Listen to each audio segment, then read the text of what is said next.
wanted that much to appease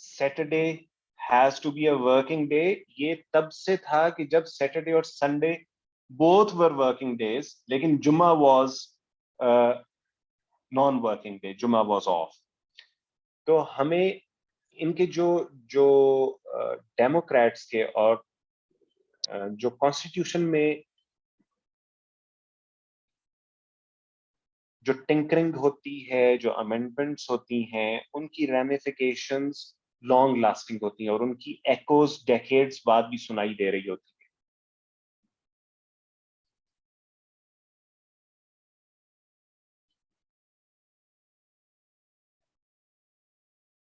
council of Islamic ideology ہے، objectives resolution ہے، federal شریعت court ہے. ابھی آپ کو پتا ہے کہ ایک رویت ہلال کمیٹی ہے جو رویت یعنی وہ جب تک ود دا نیکڈ آئی چاند دیکھ نہیں لیں گے، نیکڈ آئی بھی نہیں، وہ تو ہوتی تو ٹیلیسکوپس ہیں جن کے ذریعے وہ دیکھ رہے ہوتے ہیں، لیکن جب تک وہ ود نیکڈ آئی نہیں دیکھ لیں گے وہ تب تک،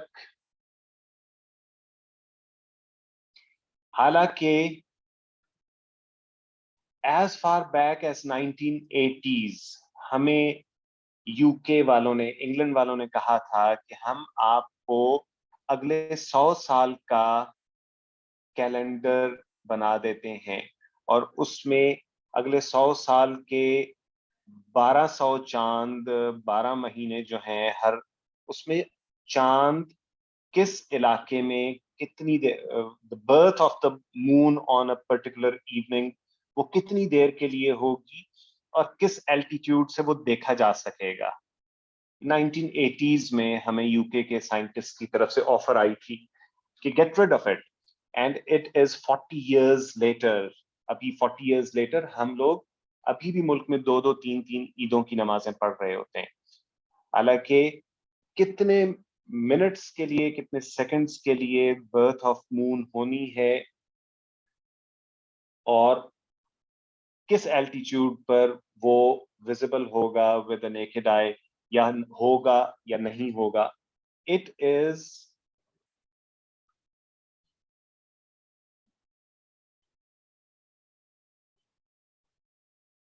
a matter of science and it should have been left to science. بہت سارے یہ ٹاپک آج اٹھانے کی ایک وجہ، ابھی پچھلے دنوں آپ نے پڑھا ہوگا کہ فیڈرل شریعت کورٹ کی طرف سے ربا یا انٹرسٹ پر ایک ججمنٹ آئی ہے 2002 سے، وہ فار دا لاسٹ 20 years. ابھی انہوں نے کیٹیگوریکلی فیڈرل شریعت کورٹ نے کہہ دیا ہے کہ پاکستان میں all banking needs to be interest free banking, اور اسلامک بینکنگ کو ٹرائی کیا جا چکا ہوا ہے اور اس کے ڈویڈنڈز اور بونز ہمیں نظر آ چکے ہیں. This is what needs to be done and all banking should be interest free in the country. This is a judgment coming from one of the highest courts of the land in the 21st century. 21st century میں یہ judgment آ رہی ہے جو century ہی globalisation کی century تھی. پچھلے 30-40 سال globalisation کے 30-40 years تھے. اس میں یہ ججمنٹ آ رہی ہے as if we have to، اگر ہم یہ فرض کر بھی لیں کہ ٹھیک ہے for our purposes, for internal economy, interest free banking can deliver، اگر ہم یہ فرض کر بھی لیں، میں ویسے یہ نہیں مانتا لیکن چلو فرض کر لیتے ہیں، تو how are you going to conduct business with the rest of the world؟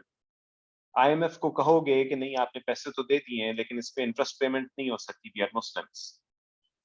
How are you going to manage that؟ تو it is not possible.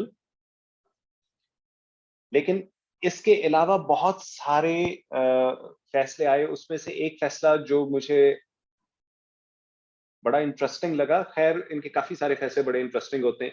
ایک فیصلہ جو 1980s میں جب فیڈرل شریعت کورٹ بنائی گئی تھی تو انہوں نے یہ ڈیسیژن دے دیا کہ سٹوننگ، زنا کی صورت میں، ایڈلٹری کی صورت میں سنگسار ہونے کی سزا اسلام میں اسلام کے قوانین کے مطابق نہیں ہے. انہوں نے کہا کہ this is not according to the Islamic injunctions. اور جنرل ضیاء اس لیے اس نے فیڈرل شریعت کوڈ کی داغ بیل ڈالی تھی کہ وہ اس کو لیجٹمیسی دے, اور اس کا mode with an iron hand rule کرنے کا تھا, کیونکہ بھٹو لورز, بھٹو کے جالے قابو میں نہیں آ رہے تھے. تو he had to unleash reign of terror. اور دوسری طرف ایک انلائٹنڈ شریعت کورٹ یہ بتا رہی تھی کہ سٹوننگ کی سزا نہیں دی جا سکتی اڈلٹری کا زنا کا ایلیگیشن ثابت ہونے کے بعد اڈلٹری کی سزا اسلامک سزا نہیں ہے. تو جنرل ضیاء نے وہ جو کانسٹیٹیوشن تھی, جو کمپوزیشن آف شریعت کورٹ ہے, وہی 6-7 ججز کو, یہ مجھے ایگزیکٹلی نہیں پتا یاد ابھی, کہ اس نے کافی سارے ججز کو اس نے فارغ کیا. ایک نئی کمپوزیشن آف فیڈرل شریعت کورٹ بنی, جس نے پھر سمجھایا, اس نے اب ریورس کر دیا وہ پہلی ججمنٹ, اور اس نے بتایا کہ یہ عین اسلام کے مطابق ہے سٹوننگ. اسی طرح ڈی این اے کی admissibility as the primary, D N A analysis as the primary evidence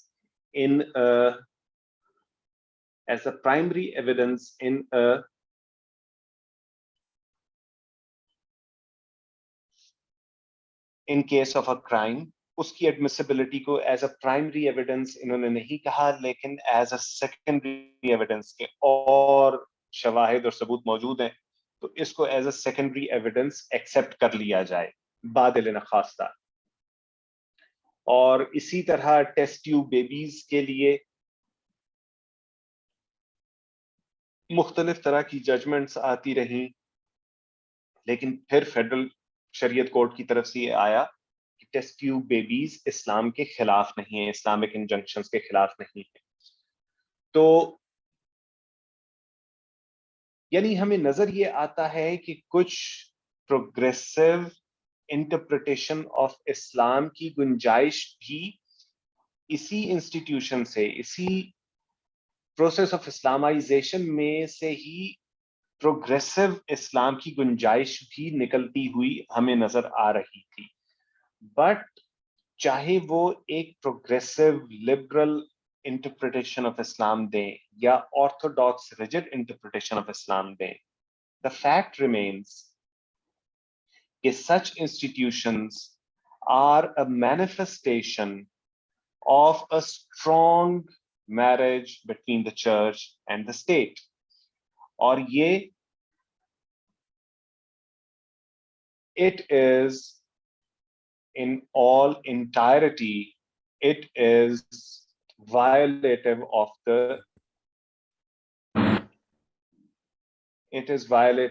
the notion of secularism.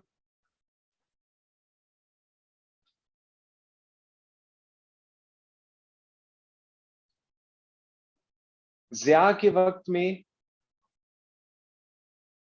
جو ویو آف اسلامائزیشن تھی, آپ لوگوں کو میں نے یٹ اگین, جس طرح میں ہمیشہ ہر کلاس میں بتاتا ہوں کہ آپ لوگوں نے this is just the tip of the iceberg, موٹی موٹی چند ایک باتیں بتائی ہیں. There are a lot of finer details جن کے بارے میں آپ لوگوں نے پڑھنا ہے, برین اسٹارمنگ کرنی ہے, اور اس ٹاپک کو پریپیئر کرنا. This is an important topic current affairs کے لیے بھی اینڈ ایسے کے لیے بھی. کسی نہ کسی اینگل سے اس کا ڈیٹا آپ کو ہیلپ فل ہوگا. ضیاء دور میں جو اسلامائزیشن کا پروسیس تھا وہ سپیڈ اپ ہوتا ہمیں ایک تو بروٹل ڈکٹیٹر, جس کو ڈکٹیٹرز, یہ جو لیجٹمیسی کرائسس کی میں نے بات کی ہے, اس کو ڈکٹیٹرز پیرانویا بھی کہا جاتا ہے. ڈکٹیٹرز کا خوف ایک بہت حد سے بڑا ہوا خوف ہوتا ہے, پیرانوئڈ ہوتے ہیں ڈکٹیٹرز کہ لوگ ان کو چیر پھاڑ کھائیں گے,